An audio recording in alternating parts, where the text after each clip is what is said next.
Takšni sestanki so običajni pred srečanjem predsednikov parlamentov obeh držav.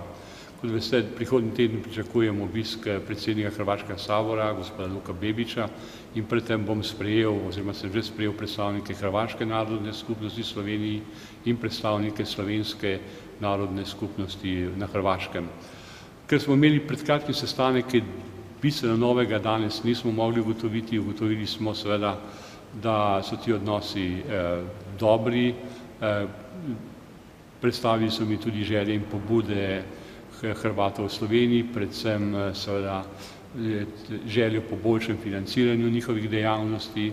Izpostavili so problem tudi učenja, dopolnilnega učenja hrvaškega jezika v šolah, kjer je zanimanja na žalost bolj malo, in pa seveda tudi pobudo o ustavni ureditvi položaja Hrvaške narodne skupnosti, za katero sem pa, kot se že ve, izjavil, da v tem trenutku to ni realni obet, vsaj v teh razmerah ne.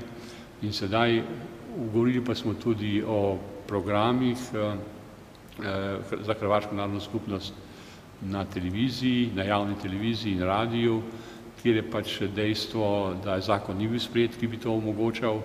Kljub temu pa upam, da bo javni zavod našel možnosti, da bo seveda postopoma uveljavljal tudi programe narodnih skupnosti bivših jugoslovanskih republik v Sloveniji.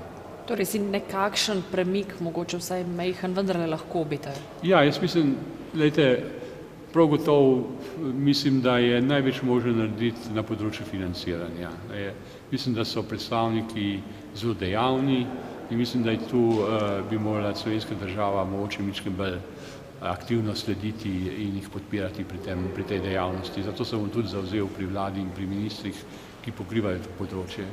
Tudi šolstvo in dopolnilni jezik hrvaščina za pripadnike hrvaške skupnosti je pomembna zadeva, in menim, da bi morali v dialogu z ministrom za šolstvo to pogledati, kaj se dogaja in kako izboljšati te stvari.